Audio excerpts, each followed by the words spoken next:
atoms and what are the molecules and the terms related to them. Now, previously we have seen that actually in ancient days our Greek philosophers and great scientists of previous, like before 500 BC onwards, the people were to struggle a lot in order to find out the structure of an atom and what is atom and what is molecules and all this matter, what is existing in the atmosphere, what it be consisting of, like what it is unseen and unknown form of matter, right?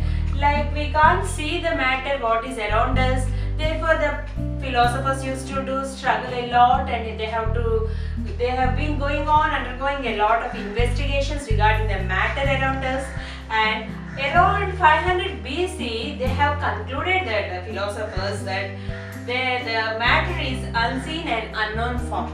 But an Indian philosopher who is named as Maharishi Kannad, actually these terms are related more in history and we will be clearly knowing in that history, and this Indian philosopher, that is Maharishi Kannad, has postulated means he just gave an assumptions.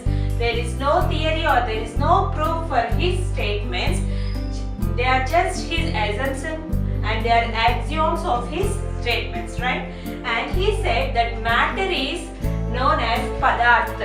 Padarth means, in Telugu we will be saying Padartham, and it is in Sanskrit or it is related to that language, Arabic, ancient language, therefore it is known as Padarth. Matter is named as Padarth, and he named that even the Padarth when further divided, that means when matter is divided further and further, the small particles will be obtained which cannot be further divided into, and those small particles are named as Parmanu. Parmanu means small particles.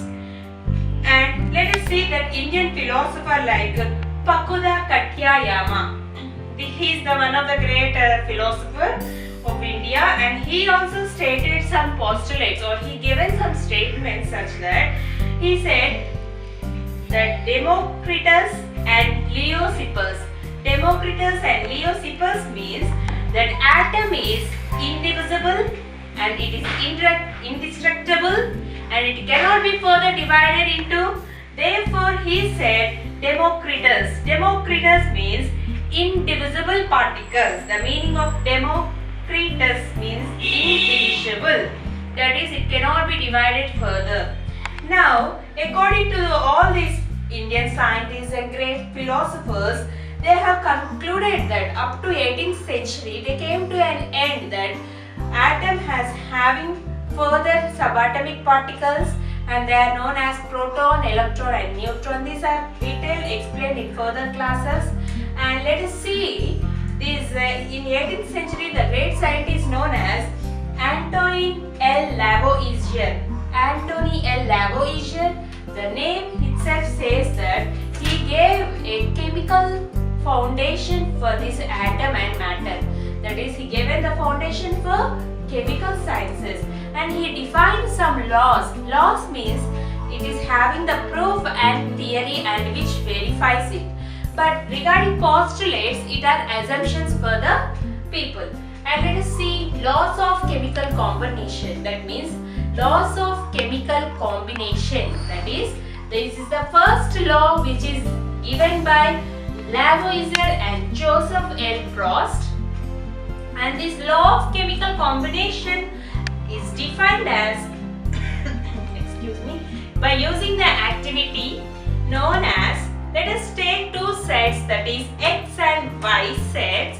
That is, first set consists of three pairs, that is copper sulfate and sodium carbonate as one pair, and barium chloride and sodium sulfate as second pair, and lead nitrate and sodium chloride as third pair. Let us take these three pairs of sets X and Y and take any one pair of them, that is either 1 or 2 or 3, and keep or dip them in 10 ml of water. Take 10 ml of water and dip this matter or these elements in them, and let us see what will be happened, and let us observe what all the things will be going on, and let us conclude the law of conservation of mass by this experiment. let us see the experiment what we are going to do. That is, we are taking a set of two pairs of elements, that is sodium carbonate in conical flask and copper sulfate in small test tube. That is, in small test tube, that is means this. In this we are taking CuS, that is copper sulfate, and in conical flask we are taking sodium carbonate. That is, sodium is represented as Na and carbonate is represented as C. And let us see the experiment what it is going to be done. We are taking, and we should be very careful that that mixture or the matter in test tube should not be mixed with the matter in the flask. That means, and we have to cover the flask with cork. And let us see the procedure is, now we have to weigh this all equipment carefully by the help of weighing machine, and let us see the mass of this experiment, and later we have to remove this test tube and let us try to mix this solution. And now let us see the mass of the equipment, and you will be observing that the masses does not change. The before mixing and after mixing the mass does not change and the mass does not evaporate. This means that this observation leads to that a conclusion that mass is neither created nor destroyed. This is the basic principle of law of conservation of mass. That means law of conservation of mass itself saying that the mass is conserved. That means it cannot be created and it cannot be diminished or destroyed in the atmosphere or in the universe. And this hereby will be stating that matter is neither created nor destroyed in a chemical reaction. This is the first law, and this law is known as law of conservation of mass. And the second law, what is prescribed or what is stated by the scientist, is law of constant proportions. The law of constant proportions is also known as law of definite proportions.